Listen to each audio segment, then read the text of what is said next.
Travis Kelce's dad gave an interview recently, and he was talking about how Travis and Jason, he was like, they know that any financial success that they've achieved, any sports accolades, that doesn't make them a good man. Like, that's not what makes them. Oh, we want to talk about catnip.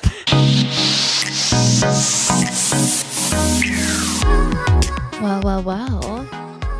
Lauren has risen from the dead.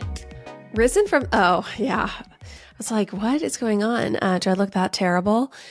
I'm a little ill, everyone. I fell ill on Sunday evening. We're recording this Tuesday morning. And I didn't know if I'd be able to record this week, but you're right, Chandler. I have risen from the dead, from my catacomb. I've walked out, and I will do anything to deliver the pop culture news to the people, obviously. That's my purpose here on this planet. And so here I am. Do you feel more grateful for the podcast now than you did Saturday, for example, because you almost lost it? You know, you almost weren't able to join us this week. Well, I was so feverish that I was so sick that I couldn't even watch a show. I was just like huddled in bed with a headache and just, you know, when you're just like your brain is addled and you can't think. So that's where I was at. Right now, I'm just more generally fatigued, have a little sore throat, but I'm coherent, and so I can be here today. You look beautiful. No one would ever know. I would say your look is like a little more undone, and I love it. Thank you so much. We have bigger news, though. No one cares about any of this. Can we please talk about what everyone can't shut up about, what overtook all of our weekends, the Super Bowl, the Chiefs winning our girl? I mean, where do we start? Where do we even start? Was this the first football game you would watch start to finish? Because it was for me. Yes, it was definitely the first football game that I watched a lot of. I did not watch it start to finish, I will admit, because I did find the first half to be so boring. I mean, do you disagree? No, it was totally boring. I was at a Super Bowl party, so we were there for the duration. But no, it was very boring. And very boring. I don't know what's happening. So much time is spent starting and stopping. It can get a little mind-numbing for me. Absolutely. Dad says that when you know all the players and like, you know, you just know the plays as well, you're a lot more invested, obviously, the more you know about it. But I'm not at that level yet. I basically have only learned that they're trying to get 10 yards and they only have a certain amount of downs to do it. Sure. But anyway, it's all very nebulous. I mean, my knowledge falls incredibly short. Everyone at our Super Bowl party filled out a little like prop bet questionnaire of Super Bowl type trivia, like how many songs will Usher sing? You know, will it go into overtime? That type of thing. And I received the esteemed honor of having the lowest score out of the group. Stop. Yes. So I don't know very much either. Yeah. And so I think that makes it less of a fun viewing experience. I would also say them being down, it was just painful. So I switched to The Crown for a few hours. Okay. And then I switched back about 60% of the way through the game. And that's where things really picked up and got exciting. It's true. So we may not be experts in football, but you know what we are experts in? What? Taylor Allison Swift. That is so true. We are such experts in Miss Swift. Let's get to the fit, Chandler. What did you think of her outfit? Let me just recap it for everyone. She was wearing, and I'm going to mispronounce all of these brands. She was wearing Aria crystal slit jeans. Okay, she had a Dion Lee crochet corset top, a Wear by Ia bomber jacket. That was only $140, by the way. Very affordable. A Judith Lee Bernee football clutch. That was a rhinestone clutch with Travis Kelce's number on it, gifted to her by Shaquille O'Neal. Cute. And then a huge smattering of jewelry, like 80 grand worth of jewelry, basically. So I won't detail all of that or else that would take up the rest of the episode. But dying to hear your thoughts on the fit. I love the fit. I love the jeans. I would like to own a pair of jeans like that. Love the top. I thought she looked gorgeous. We did get a braid. Did not necessarily want a braid, but we got one anyway. But I would say overall, this was a net positive look for Taylor, in my opinion. I completely agree with you. To be honest, I didn't mind the braid. I found the braid to be whimsical, a little fun. It wasn't wrapped around her whole head. I thought the braid was cute. I did feel like I was expecting her to really go for it. And it felt a little bit of an understated vibe for her. or it just felt like kind of understated. I felt like maybe she would like be more mob wife, be more, a little bit more like the way Hailey Bieber wore that big leopard fur. Like she just could have been more statement. But this could have been honestly any other game.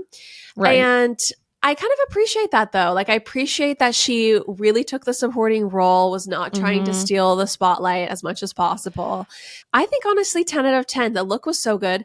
The Instagram account that constantly trolls her and tells her what she should be wearing, you belong in this. Yeah. She described the outfit as her going to a slutty funeral, which I disagreed. I thought the wide leg pant paired with the corset top was like a very good juxtaposition. I thought she looked great. I mean, this is an outfit I would wear. And I don't say that basically ever about a Taylor Swift outfit. Right. You know who was trying to steal the show? You know who was going for an overstatement? Who? Blake Lively. Oh, gosh. Oh, gosh. Okay. In our group chat, there's a lot of slander against Blake Lively. And Kagan was reading it, and he was just like, what are you guys talking about? Because there'll be like in all caps, why the F is she wearing all those bangles? What has gotten into her? He's like, why do you care how many bracelets she wears? Blake Lively's crimes against fashion could fill encyclopedias. And Sunday was no different. I think I actually liked the tracksuit. The tracksuit was cute and fun and sporty, but it was the hair that was so bad to me. The Sandy from Grease hair was just so unnecessary. So unnecessary. Like, girl, you're beautiful. Like, just tone the hair down a little bit. You don't need to hide your light under a bushel of curly hair. It's so true. Yeah, Blake Lively, I don't know what happened in her world to lead her so astray. But here's the thing I will say is that you look at who Taylor Swift is surrounded by, and it's like a posse of girls with very questionable style choices. Yes, yes. Example number 1, Blake Lively. Example number 2, Gigi Hadid. Gigi Hadid's apartment, everyone, if anyone's seen the article where they do like I think it was an Arc Digest article on it. Yep. It looks like, I don't even know, like a vintage store meets a Hobby Lobby meets like a Cracker Barrel lobby. I mean, what's funny is that I don't mind Gigi Hadid's fashion, but her apartment really made me think she's not actually a tastemaker. No, it's offensively ugly. Like pasta in the drawers through glass. Yes, multicolored pasta. It's so bad. Don't forget.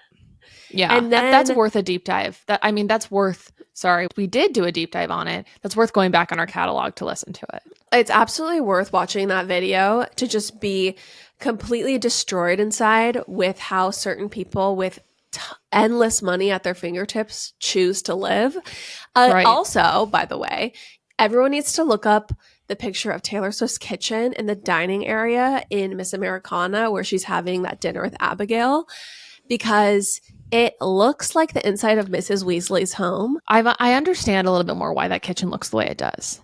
Please, Chandler, I need to understand. I need to. This will bring you more understanding or more empathy. I think that kitchen, I think that's her Nashville home. Okay. And I think that is like the first house that she bought, whatever, like probably redid the kitchen of. And I think this is like Taylor at 19's kitchen. And I just don't think she's touched it since, really. Chandler, there is no excuse. Yeah. I'm sorry. You know what we call that, Chandler? A remodel. It's been 15 years since she was 19. It's time to get some construction workers. She's busy. It's time to do a Home Depot run.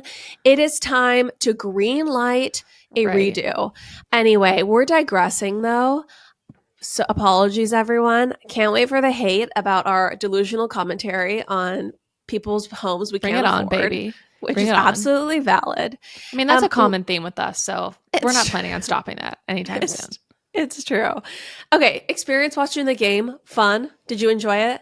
Yeah, totally fun. I found myself pretty gripped by the end of it. And I think, the Chiefs starting off not winning, that was tough for me. I was like, what will this mean? Like, if they don't win? And I almost just said, if she doesn't win. But yeah, what will this mean if she doesn't win?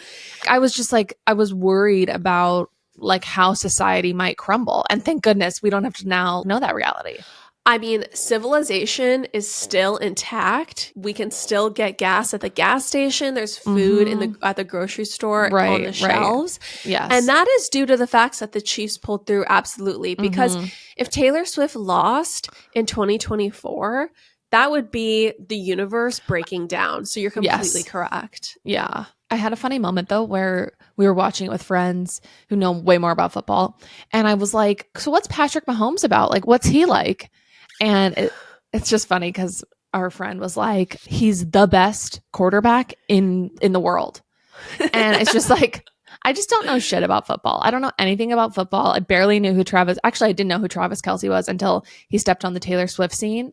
And that just continues to be shown to me because, yeah, I just thought like, oh, that's cute that she hangs out with one of the other team wives or team girlfriends. But of course, he's the best quarterback in the world. Okay. I feel like I only know about Patrick Mahomes because I watched the Netflix documentary about like the 4 quarterbacks. I watched it hoping for Travis Kelce content.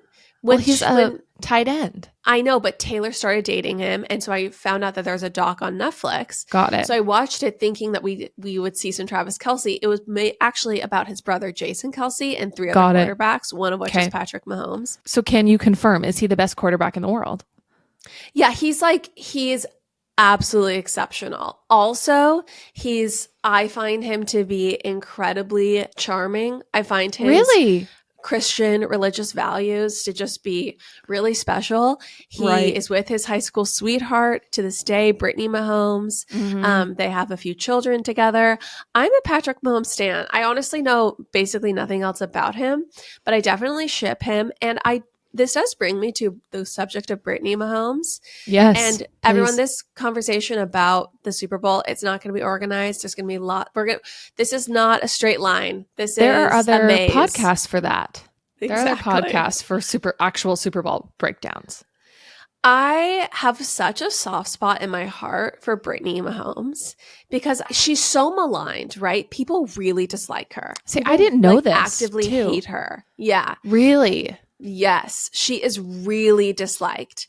The reason why people don't like her, I think, is because she's very confident. She's very happy. She's like unabashed in their success. Like she throws Kardashian type birthday parties for her kids. Right. And she's, at every game and with a new Chanel bag, with a new look, doing all these glam photos. And she's just very ostentatious. Got it. And honestly, the same way virtually everyone is on social media. Especially, I would say wags, like wives and girlfriends of famous athletes or whatever. Athletes, exactly. Do you know what I'm talking about? Yeah. But I think the reason why especially so many men hate her is so many of the incel red pill type men on the internet, they are so upset that someone they don't regard to be that hot is the wife of a quarterback of the century. Yeah. Yeah. I think it all comes down to them thinking that she is not worthy of the confidence and happiness and partner she has. Right. And so it makes them feel so insecure that she has this life and she is so confident in it and owns it. Right. She's been with him since they were in high school, by the way. Full high school sweethearts. They've been on this journey together. She supported him every step of the way. She absolutely deserves to be celebrated and to share in the success. And it just makes incels seethe. And I find that to be personally so gratifying because it's guess what? These men that hate her online, they're such trash and they're just projecting their own insecurities. Right. And I just find the Brittany Mahomes hate to be so misguided and I ship her, loved her Sports Illustrated photos. I just only want to see her shine and keep shining on. I love that. I love that, Lauren. What a beautiful morning prayer for her, for Brittany Mahomes. Final thing I'll say, I think if she was like Adriana Lima, basically. Or Giselle. People, not even like she had that modeling career, because then people are going to be like, well, yes, if she had achieved anything in her life, then we could give her, then we wouldn't feel this way. So I'll just say if she was just what people consider to be super hot, I think that people would worship her and worship them. Yeah. But I think it's specifically because they don't think that she fits what they think a quarterback is supposed to be married to. Yeah. Yeah. And also, did you hear Patrick Mahomes' acceptance speech or like speech at the end? No. Oh my gosh, Chandler. It was like all about God and Jesus, basically. Yes. What did he say? It did strain my credulity a little bit that like, I guess that God was guiding the Chiefs to victory and not the 49ers. You didn't believe that? You didn't believe that? That just seemed like a little far-fetched. Anyway, it was just very charming. In the same way that you and I love Christian men, you'll feast your eyes and ears on this speech should you watch it later. Okay, I cannot wait. I mean, I need to add it to my morning meditations with the Tim McGraw, Toby Keith performance. Okay, to close the loop on that, Chandler posted this to close friends the other day. Do you want to share, Jan? I'll share. Tim McGraw had a show this past weekend or last week, and he performed Live Like You Were Dying, and he dedicated it to Toby Keith, who passed away. And Tim McGraw breaks down during this performance, and it is the most tender and sexy thing you have ever seen in your life. I've watched it no less than 10 times. I watched it yesterday.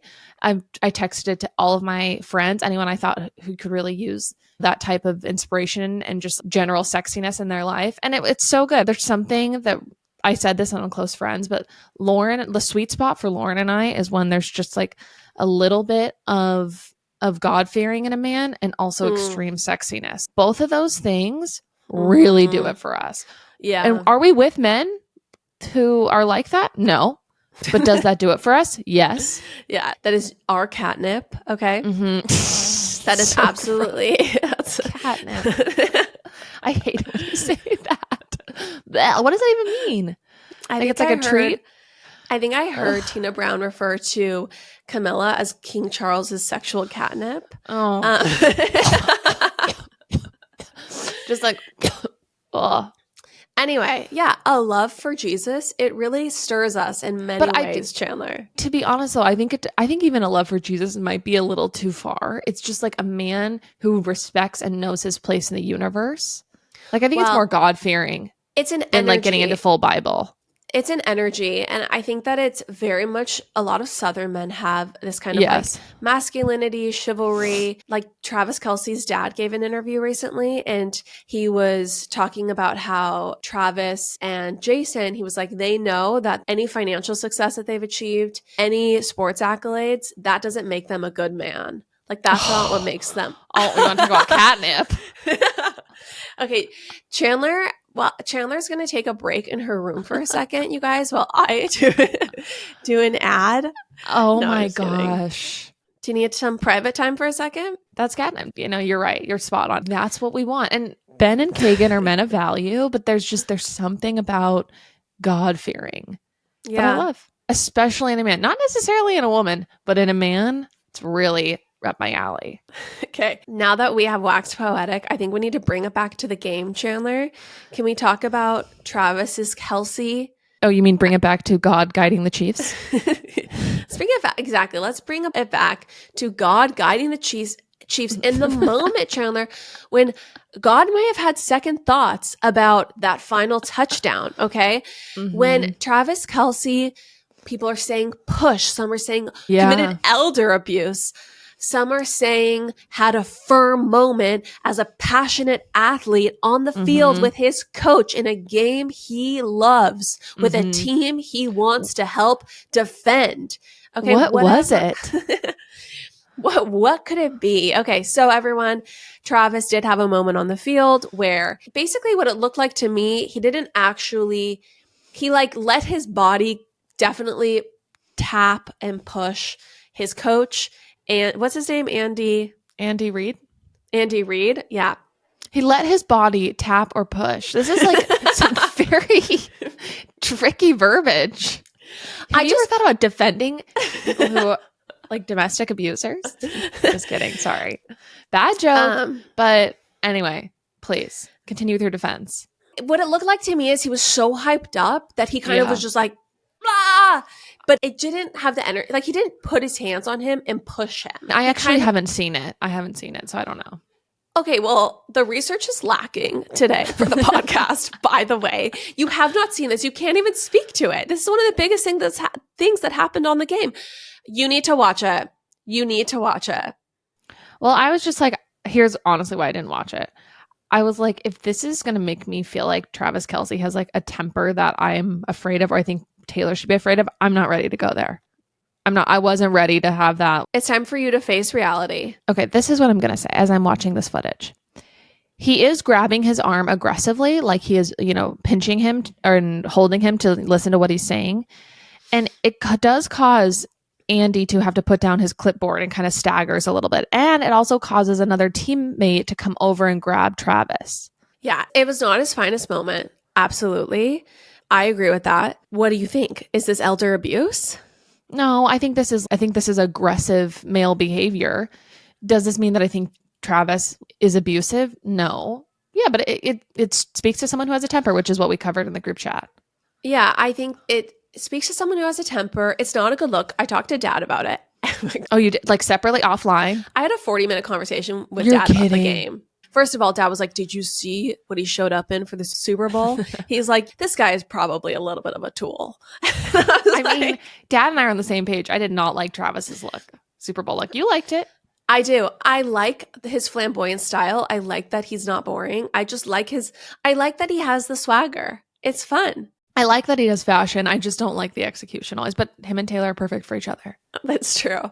No, but so what Dad said is he was like, that was really not good. He was like, he's like, if that was a referee, he could have been thrown out of the game for the rest of the game. Yeah. And so it's a really big deal. And these players, because at first I was like, this is men being men. These are sportsmen men on the war field. These are modern day gladiators. Can you please, as snowflakes, just not melt at the sight of men being men in 2024? An interesting role reversal for you and Dad. For Dad to be like, hey, this is actually not good. And you to be, let's just let men be men. I know, exactly. But Dad he chastened me, okay? And I changed my opinion. Yeah, long time overdue. So anyway, not a good look at all. I will maintain, though, that I do not think, because a lot of people are like, just wait, until this turns on Blondie, till she's on the wrong side of his rage. Oh, gosh. Yeah. And I will maintain, I do not think that this has any bearing on how he's going to treat his beloved. Let me also say, I think there are people who have tempers. I think I can have a little bit of a temper. It doesn't mean that you are physically abusive. Yeah, and I did not see it as physically abusive. Can we talk a little bit about our sweet dad? Yeah. During the Super Bowl, some of the commentary from him? Hold on. Before we do that, I just want to read one quote by one of our great friends, Marin, on the group thread. But she says, there has been eternal bickering since time immemorial in football. She's so eloquent. You just didn't used to have 87 cameras covering every nook and cranny. The GOAT, Tom Brady, went after people on the sidelines every game. Peyton Manning was legendary for cursing out teammates and coaches constantly. I know who Tom Brady is. I don't know who Peyton Manning is. But as a football historian, Marin, I think, is setting the record straight that this is within the realm. So yeah, also to just close the loop on this moment, Andy Reid, he was like, this is a guy who's passionate about the team. This is a guy who just wants to be on the field. They don't come better to me than Travis Kelce. It's like, click, we're done. Click. Yeah. Do you know he's Mormon? Dad and I talked about that last night. Oh my gosh, so cute. This is Dad. Dad, Sunday. Dad, first of all, calls me before the game. Asks me, are you going to watch it? What are you doing? I'm like, yep, we're going to a Super Bowl party. Got everything. So I text Dad, do you think they will win? This is, around almost 9 p.m. Eastern time. And he goes, it's not looking very good right now. They don't seem that sharp or focused. I think the problem is Taylor Swift. She's been such a big distraction for the team. New text. That's a little tongue in cheek. And then he goes, so cute. Yeah, he does get into a little bit of light. Travis took the vaccine, blah, blah, blah. We're just going to leave it at that. He's like, Dad's like blaming their poor performance on Travis having taken, he probably got a booster recently. Exactly. And then Dad goes, I heard that Kelce is going to propose if they win the game at the 50-yard line.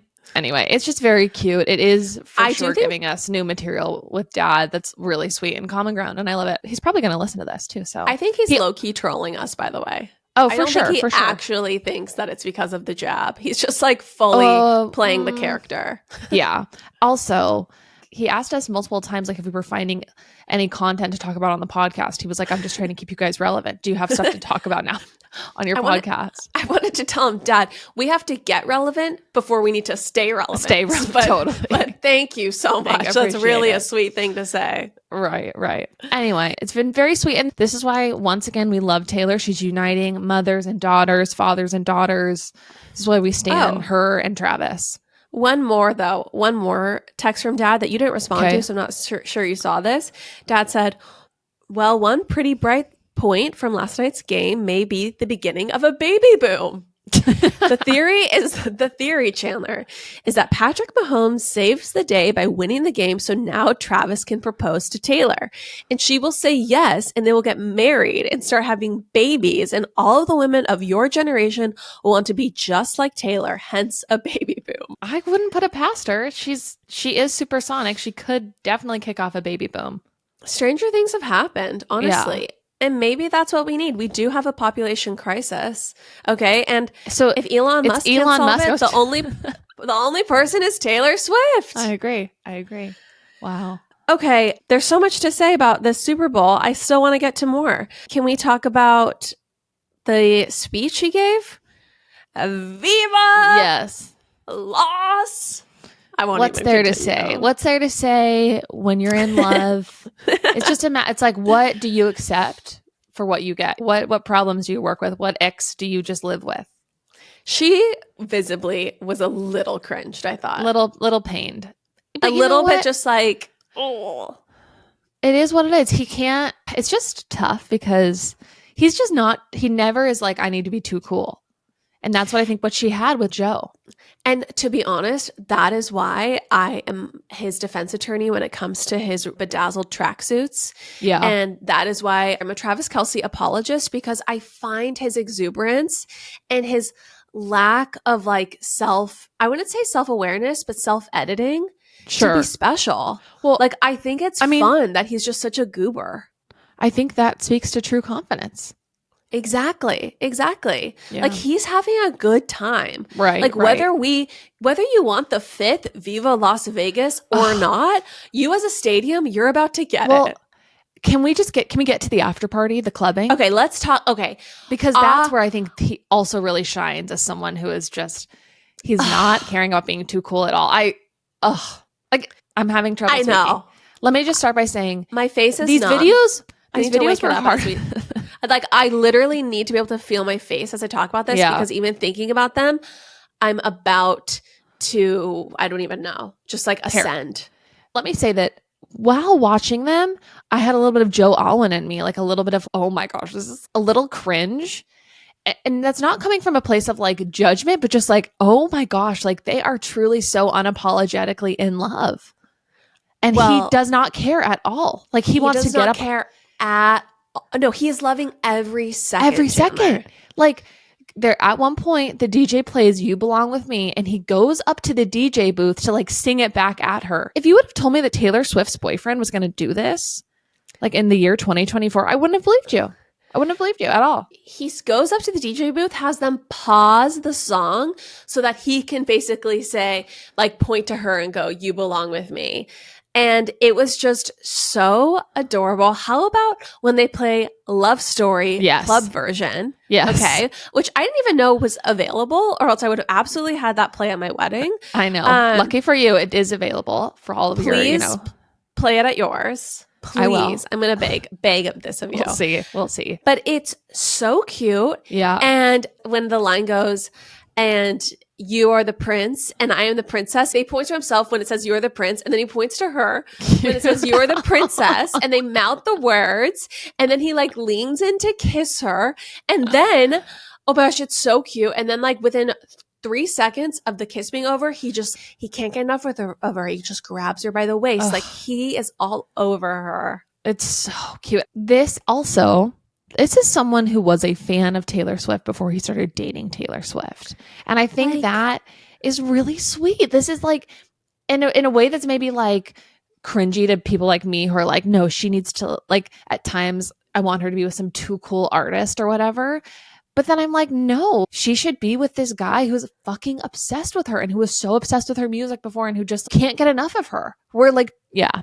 Does that make sense? Oh, it absolutely makes sense. 1,000,000% Chandler. This is exactly what she deserves. And it's so fun to just watch her be celebrated the way she really deserves to be celebrated when you really consider the string of assholes she's had to deal with. In my own defense, I think that she trained us to like assholes for her. Like we thought that really? Our bad relationship decisions are not only is she responsible. Oh, okay. No, I'm just saying for her. Like you think about the people you feel like she felt the most for. We're like these Jake Gyllenhaals, like people, John Mayer's, just like men who were just like too cool. No. And so I think that that's what we thought. That's where real love was for her, but we were wrong. We were all so wrong. And we were all can I also say wrong. It's his day. He's just won the Super Bowl and he's totally comfortable like having it be her moment as well. Also, loved the moment on the field where he calls her, he says, "Come here, baby girl." Like, are you kidding me? Yeah. And just makes out with her. Dad was like, "It's a little high school." Text that. Yeah. Like, I think it's so cute. Also, I will say, back to the clubbing, my favorite of all the videos, though, was the casual TikTok Taylor just posted. Did you see this? Yes, I did see this. Yes. Unbelievable. Her account has become only produced artist marketing material for the past 6 years. Yeah. So it is an absolute miracle from God above to have a casual TikTok from Taylor Swift in 2024. And what she posted was, and I had no idea they were there. She posted Andrea and Scott, her parents, at the club, and the text overlay is it's a family and friends party, they said. And then she pans to them.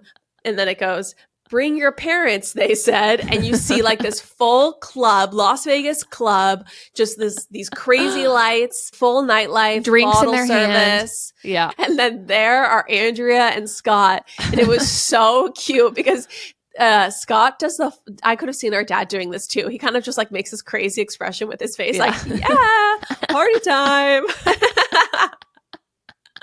It was so cute. It was really cute. I mean, also, can you just I love the parents are there. They're dancing. They're comfortable enough to be like with their parents. It's just, I'm so in on this. I'm so in on it. You know what I also love? I love that Travis wasn't like, "Oh, this probably isn't going to be the right environment for your parents." Right. That's the other thing. He's confident. Bring Andrea and Scott. He gives everyone's 0 welcome to party. F's. Yeah. He guess what? You have to fight for your right to party. So and true. They have fought every day. When they moved Taylor to Nashville when she was 14, okay, they were fighting for their right to party at the Super Bowl after. When Scott Swift had his high-powered investment banking job, he was fighting for his right to party. Yeah, it was just a longer fight for them, okay, than it was for other people. Right. So anyway. I hope they get back together. Yeah. It is cute how clearly comfortable they are together. Yeah, agreed. Divorce vibes, divorce goals. Divorce goals, lulz. Okay. Anything else, Chandler, before we move forward? No, I mean, nothing else for me other than that I feel like I'm proud of myself for watching an entire football game. I do think this is turning over a new leaf for me. Not sure, what it will mean, but I'm excited about my journey. I am excited too. I'm very excited for next season. Starts in July, apparently, Dad told me. All right. Well, Chandler, it's not just Taylor, okay, and Travis bringing fathers and daughters together everywhere. Mm-hmm. But guess what, Chandler? Another A-lister has hit the scene dating an NFL star, and that is Kim Kardashian is officially dating Odell Beckham Jr., also known as OBJ. Okay. Did you know who he was, by the way? Yeah, I'd heard of him. I definitely would be like, yes, that person is a celebrity. Do I know anything about him? No. But did you know he played in the NFL? No, I didn't either. I was like, is he connected to the Beckhams? Like, I was trying to figure it out. So I'm going to give a little bio to people. Yeah. So Odell Beckham Jr. became the highest lead wide receiver in 2018 when he signed a $95 million 5-year contract with the New York Giants. He is the fastest ever NFL receiver to both 200 career receptions and 4,000 career receiving yards. No idea what that means. But apparently he's in the top 100. Dad said Travis is probably top 15, but also he's like, don't sound ignorant on your podcast because Odell Beckham Jr. is extremely talented, is a star for sure. But he was like, but Travis Kelce is like the best tight end that's ever been in the NFL, period. So anyway, so he's not on the same league as Travis, but I wouldn't imagine that Kim could back someone in the league that Taylor could. So that tracks. Okay. I'm done caring about his career accomplishments, though. So now I want to get to the relationship. Please. So I did some digging. I looked in People Magazine. I looked in Us Weekly. I thought, let's put together a relationship timeline. Of course, both outlets had one. So I was perusing. And it's like, oh, they both attended Rick Rubin's party in the Hamptons on July 4th.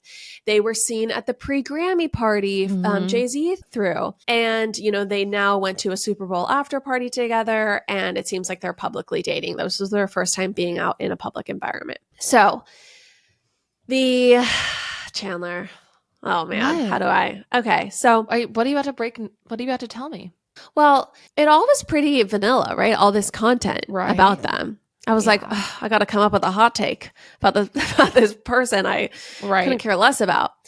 But then I stumbled upon PerezHilton.com, okay? And I just want to read you some excellent journalism, some truth exposing that's going on in 2024. Are you ready? Okay, I'm so ready. This is what Perez Hilton has to say. He says, apparently Kim Kardashian wanted to keep her relationship with Odell Beckham Jr. quiet for as long as possible. Rumors that the pair started dating have circulated since September, with E! News reporting that they have great chemistry. However, the outlet noted the Kardashian star isn't seriously dating anyone at the moment. Since then, Kim and Odell continue to fuel romance rumors. They hung out at this Grammy party, but most recent reports say that things are getting serious. A source says that their relationship has been blossoming for a lot longer than people think, for like a year. A year, damn. She sure knows how to keep a secret. Why all the secrecy about her romance with Odell? Why not be open with their relationship as she has been previously? This is a bit unusual for Kimmy. Well, there is a reason for being more secretive about her love life this time around. And let's just think about Kim's love life before. Pete Davidson, they were basically spotted together very quickly weeks into the relationship. There were pap shots, okay? This woman loves to stay relevant. She knows the game. So this is what the reporting journalism on Perez Hilton has to say. A big reason she and the 31-year-old wide receiver attempted to have their relationship very private, the source said she did not want to be falsely labeled as a homewrecker. News of Odell's breakup from longtime girlfriend Lauren Wood, with whom he shares a 1-year-old son, broke in September. However, it is unknown when their relationship officially came to an end. Kim and Odell then began hanging out shortly after the split. While the DailyMail.com source insists there is no overlap between the relationships, the twosome still wanted to avoid any speculation he left Lauren for the Skims creator. Kim really wanted to keep this romance private for two reasons. One is that she has a 1-year-old son with his ex Lauren Woods. They both wanted to avoid any speculation that he left Lauren for Kim, branding Kim as a homewrecker. So here's my question. Yeah. Kim and Odell were spotted and there were rumors during the July 4th party, okay? And then rumors really start to pick up in September. That's when he and his girlfriend, who has a 1-year-old son with, make their separation announcement or breakup announcement. It's really, so it just was that quick of a switch. Well, just Lauren, that quick. He just happened to think, oh, I want to date Kim Kardashian. They just happened to meet. It's giving TJ and Amy. There was no overlap. There was no stepping out on their marriages. They were already in the process of legal proceedings, of divorce. The fact that he has a 1-year-old and has now left the family, left his mother of his children. I'm sorry. I do not like this man. Also, the fact that they were at the party in the summer, and this source in Us Weekly says that this has been going on for a year. So I'm sorry, this has been going on since early 2023, allegedly. So what would that be? So what would be a year ago? Oh, around the birth of his child? I mean, when did this really start? The math doesn't math here to think that it was just a totally above board, meet cute, romance, blossom, yada, yada, yada. And it's so obvious given the fact that she wants to keep it secret.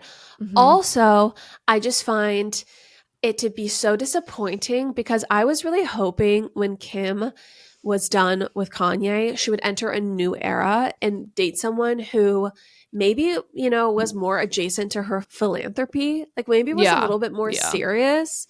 Right. Maybe was a different type than her usual. But it's just like, okay, we're just dating now a 30-year-old who literally has a kid with someone else. He's 31. Yeah. Oh, I didn't know that. Wow. It's just like no growth. And also potential alleged home wrecking that I find to be despicable. I think no growth is key here. This is why Kim Kardashian is barely relevant to me anymore. Honestly, and also the worst part, Chandler, her best friend, so Lauren Woods' best friend, died at the very end of May. So basically, like, whatever was going on and their separation was only a few months after. This was shortly after her best friend in the world died. You can go on her Instagram. It's a pinned post. The very first post is a photo of her best friend and this like heartfelt caption just about like how horrible it was the day she died. She was I guess around her age as well. And I think there was complications from plastic surgery, unfortunately, so sad. And it's just really so your baby mama, the mother of your child, also whose best friend has just died. It's time to step out on this relationship. Right. And this is who you want to be with, Kim? Yeah. Ugh. No growth. It's disappointing. No growth. Anyway, Lauren Wood, though, I will say, is one of the prettiest girls I've ever seen. Really? Like, if you look her up, she is breathtaking. She's so natural looking. She has these cute freckles. She is just... she's delicious. And the comments are people fawning over her, especially men. So I hope she gets that. I hope she gets that payout for the next 17 years and finds someone who treats her right. Yeah, truly. Good for you, girl. Ugh. Yeah, she's stunning. Wow. Okay. Can we move on to something else related to the Super Bowl? Something else that happened to the Super Bowl that is a sharp left. All right, everybody? Are we buckled in for a sharp left? Buckled, ready. I want to talk about the Scientology Super Bowl commercial, Lauren. Okay. Obviously, the Super Bowl is famous for all the commercials. There's usually commercials for Christian type things, like just for Jesus, basically Jesus commercials. We're used to those. And it is always interesting to me because it's like, is this going back to a specific church? Or it probably is. But anyway, we're used to those. What I am not used to, and what totally caught me off guard, was the commercial for the religion Scientology. I did not have this on my 2024 Super Bowl bingo card, but you know what? This game really had it all, I'll say. Really had it all. The one thing that was shocking to me about it is because you said we were going to talk about this to watch it. Yeah. And so I watched, or I Googled it and I YouTubed it. They are a frequent Super Bowl sponsor. They have really? commercials. Yeah, there was one last Every year. I don't know if it's every year, but like a lot. I wonder if maybe it pays off. So I don't even know where to begin, but I think let's just start at the beginning. It's a short commercial and I'm just going to talk about a few crazy things, a few things. I mean, should we just play it for people? Yeah, we can play it. Yeah, play it. I think it'll be good. Every day, millions of people ask, what is Scientology? Here's an idea. What if you just take a look? See for yourself. What if you see for yourself No one else can see. who we are, No one else what we believe, see for yourself. and what we stand for? Our doors are open See for yourself. to all people of all faiths in every corner of the world. Just look inside. You will know it when you see with your own eyes. So what is Scientology? See for yourself. Maybe it's time to look and decide for yourself. The song is a fucking bop. See for See for yourself. I mean, like, I get the chills when that chorus comes in. that is incredible. When you see with your own eyes. My favorite part is the first part where it's like every day, millions of people are thinking, what is Scientology? Are wondering Literally, about Scientology. in my notes, first thing it says, every day millions of people ask themselves, what is Scientology? Okay, that is just not true. Every day, millions of people ask themselves, what am I going to have for dinner? Should I give in to Gen Z and do the middle part? What is Gwyneth Paltrow doing at this exact moment? Those are questions millions of people ask themselves every day. Agreed. Swear to God, people are not asking themselves every day, what is Scientology? What's Scientology about? What's it If about? only I could see for myself. For myself. See for yourself. I can't do it. I want to just play it. Like, it's such a good song. I want a club beat to see for yourself. See for yourself. I want to just also say that they get straight into it. Like, within the first 20 seconds, you see the e-reader. The e-meter, whatever, e-reader. Oh, thing. yeah, completely. Not e-reader, not a Kindle. They're not beating around the bush at No. all. And it looks like it's got a sexy new redesign. Like, that looks like it could be sold on goop.com. They have definitely upgraded the hardware of the e-reader, Chandler. And Yes. it's Instagrammable. Literally. The other funny thing is that the commercial itself is called Decide for Yourself, which is just like kind of hilarious. Thanks to Leah Remini, we actually don't need to decide for ourselves. We've already decided. The decision has been made. It's absolutely the case. Wait, can I share this comment or no? Please share. Yeah, Chandler, I think that thanks to Leah Remini, we all have seen a lot of things about Scientology. And this commenter on YouTube put it pretty succinctly. This person writes, I've decided that the things I know about Scientology are not the things I want to see for myself. See for yourself. I also love someone commenting, I'm too poor for Scientology. Yes. Also, there's like all these like B-roll cutaway shots of like people like pulling Dianetics books off the shelves. I'm sorry, that is just not the Scientology we know and love. That's what I know is that it's like $20,000 every new course you take, and then they like get your credit card information. But yeah, another So comment I funny. love. Oh, wow. I sure hope the Church of Scientology has done nothing wrong. It seems so interesting.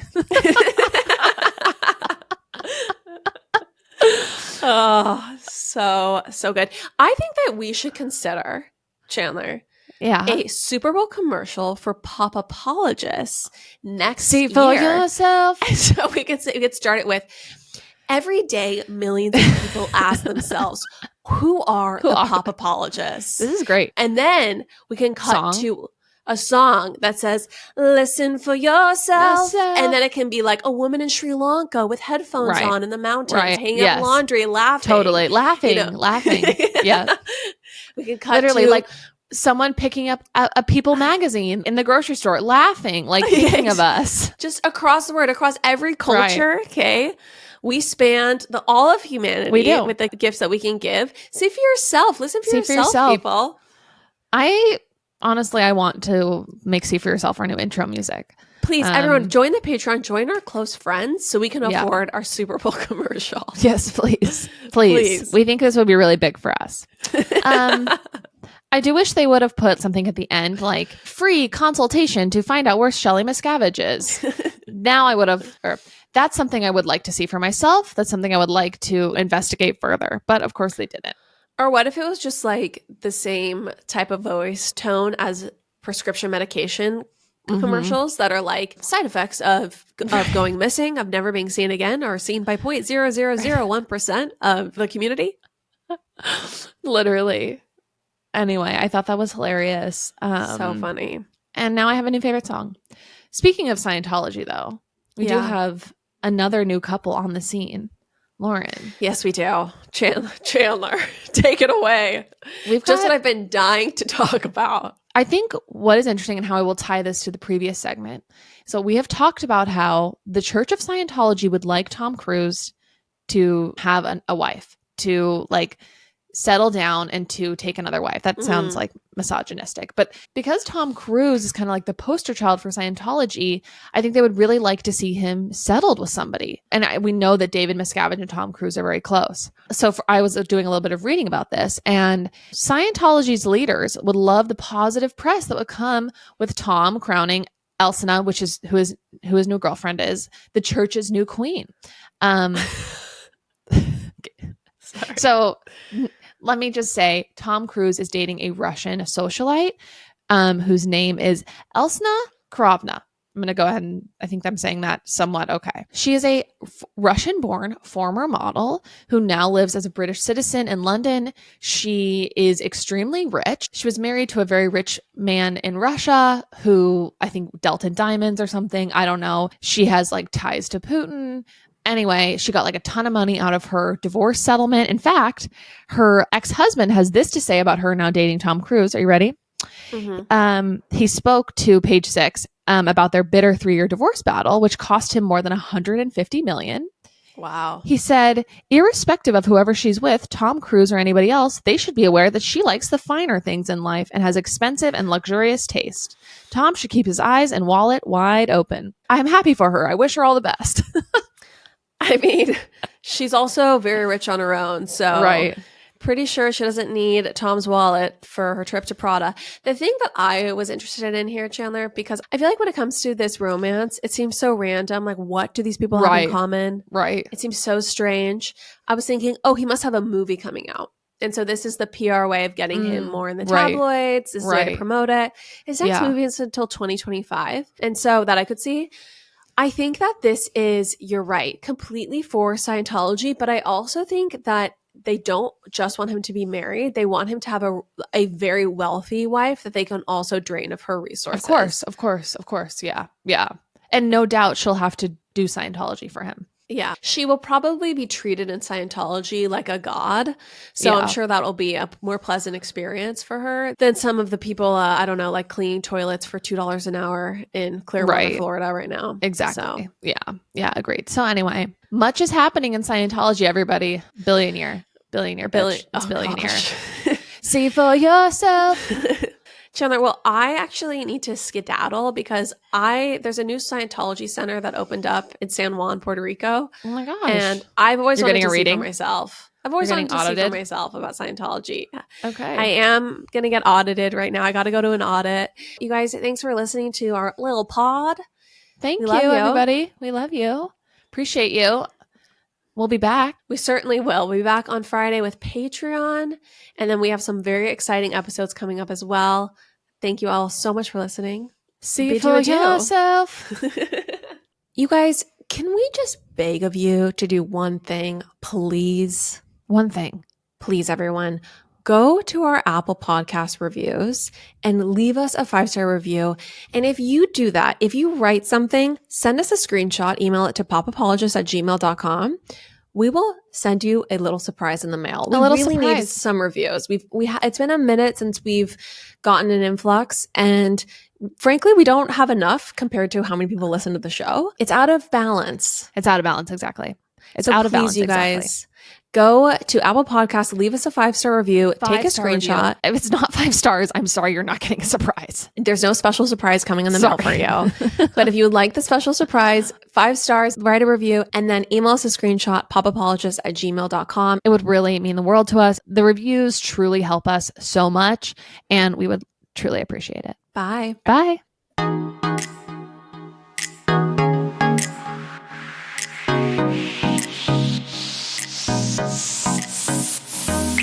That's all for now, folks.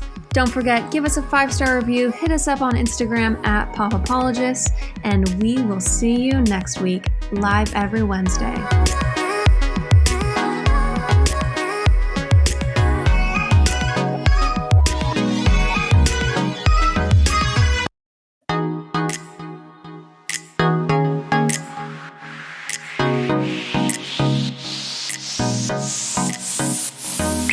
That's all for now, folks. Don't forget, give us a 5-star review, hit us up on Instagram @popapologists, and we will see you next week, live every Wednesday.